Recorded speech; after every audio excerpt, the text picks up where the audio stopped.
Assalamualaikum warahmatullahi wabarakatuh. Good morning everyone.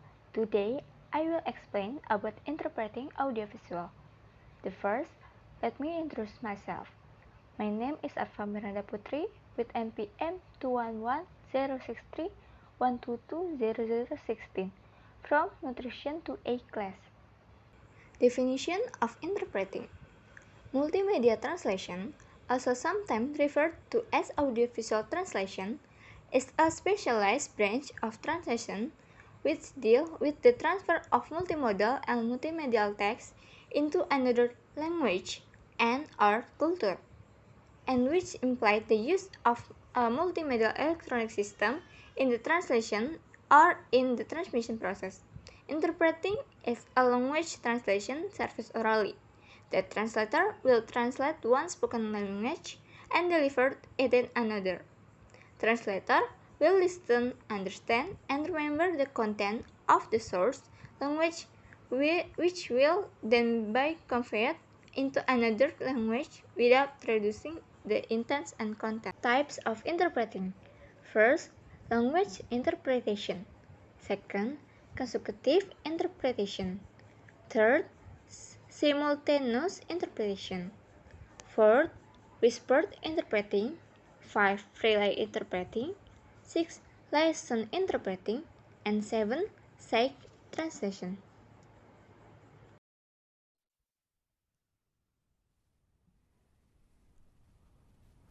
Terima kasih Yang Mulia Presiden Biden atas penyelenggaraan KTT ini. Dampak perubahan iklim sangat nyata di hadapan kita. COVID-19 dan resesi global membuat tantangan semakin kompleks. Untuk itu saya ingin berbagi 3 pemikiran. Pertama, Indonesia sangat serius dalam pengendalian perubahan iklim dan mengajak dunia untuk melakukan aksi-aksi nyata. To lead by example. Sebagai negara kepulauan terbesar dan pemilik hutan tropis, penanganan perubahan iklim adalah kepentingan nasional Indonesia melalui kebijakan, pemberdayaan, dan penegakan hukum. Laju deforestasi Indonesia saat ini turun terendah dalam 20 tahun terakhir. Penghentian konversi hutan alam dan lahan gambut mencapai 66 juta hektar, lebih luas dari gabungan luas Inggris dan Norwegia. Penurunan kebakaran hutan hingga sebesar 82% di saat beberapa kawasan di Amerika, Australia, dan Eropa mengalami peningkatan terluas. Kedua, kita harus memajukan pembangunan hijau untuk dunia yang lebih baik. Indonesia telah memutakhirkan NDC untuk meningkatkan kapasitas adaptasi dan ketahanan iklim. Kami menyambut baik penyelenggaraan konvensi kerangka perubahan iklim ke-26 di Inggris untuk hasil yang implementatif dan seimbang. Kami menyambut baik target sejumlah negara menuju net zero emission tahun 2050, namun agar kredibel komitmen tersebut harus dijalankan berdasarkan pemenuhan komitmen NDC tahun 2030. Negara berkembang akan melakukan ambisi serupa jika komitmen negara maju kredibel disertai dukungan real, dukungan dan pemenuhan komitmen negara-negara maju sangat diperlukan. Thank you, Honorable President Biden, for organizing this summit. The impact of climate change is now very real before us. COVID-19 and the global recession make the challenge even more complex. For that, I want to share 2 truths. The first, Indonesia is very serious in controlling climate change and invite the world to take concentrated action to lead by example. As the large archipelagic country and owner of tropical forests, addressing climate change is in Indonesian national interest to policy, empowerment, and law enforcement. Indonesian deforestation rate is currently the lowest in 20 years. The halt to conversion of natural forests and peatlands reached 66 million hectares, more than the area of United Kingdom and Norway combined. Decreased forest fire by 82%, while some areas in America, Australia, and Europe experienced the large increase. The second, we must promote green development for a better world. Indonesia has updated the NDC to improve climate adaptation and release capacity. We welcome the implementation of the 26th Climate Change Framework Conversation in the United Kingdom for an implementable and balanced outcome. We welcome the target of a number of countries toward net zero emission by 2020.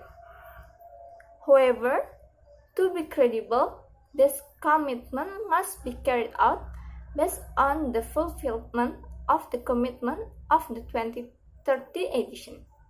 Developing countries will carry out similar ambition if the commitment of development countries are credible, accompanied by real support, and fulfillment of the commitment of developed countries is very important requirement. Ketiga, untuk mencapai target persetujuan Paris dan agenda bersama berikutnya, kemitraan global harus diperkuat. Kita harus membangun kesepahaman, kita harus membangun strategi dalam mencapai net zero emissions dan menuju UNFCCC COP26 Glasgow. Indonesia sedang mempercepat pilot percontohan net zero emission antara lain dengan membangun Indonesia Green Industrial Park seluas 12.500 hektar di Kalimantan Utara yang akan menjadi yang terbesar di dunia. Kami sedang melakukan rehabilitasi mangrove, hutan mangrove seluas 620.000 hektar sampai 2024, terluas di dunia dengan daya serap karbon mencapai 4 kali lipat dibanding hutan tropis. Indonesia terbuka bagi investasi dan transfer teknologi, termasuk investasi untuk transisi energi. Peluang besar juga terbuka bagi pengembangan bahan bakar nabati, industri baterai litium, dan kendaraan listrik. Presidensi Indonesia untuk G20 di tahun 2022 akan memprioritaskan penguatan kerjasama perubahan iklim dan pembangunan berkelanjutan. Indonesia juga terus mendukung upaya para sahabat kami di kawasan Pasifik.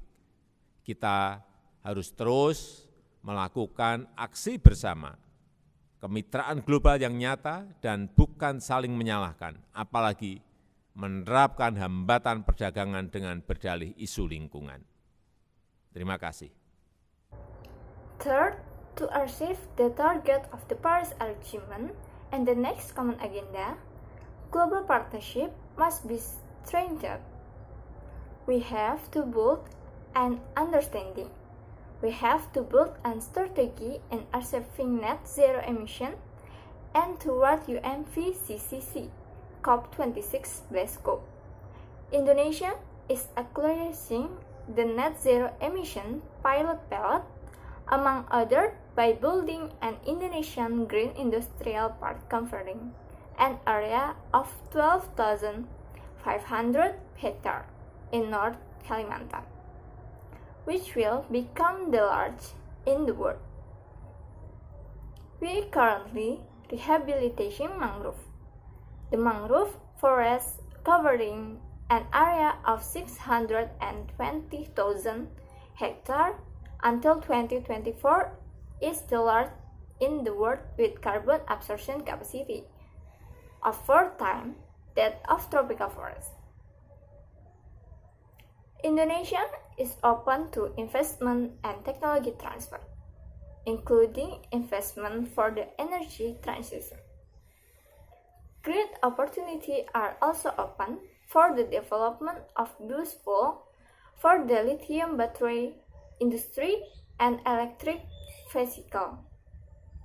Indonesian presidency for the G20 in 2022 will prioritize strengthening cooperation on climate change and sustainable development.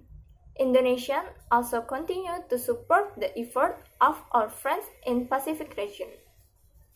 We must continue to take joint action, a real global partnership, and not blame each other, let alone apply trade barriers under the pretext of environment issues. Thank you.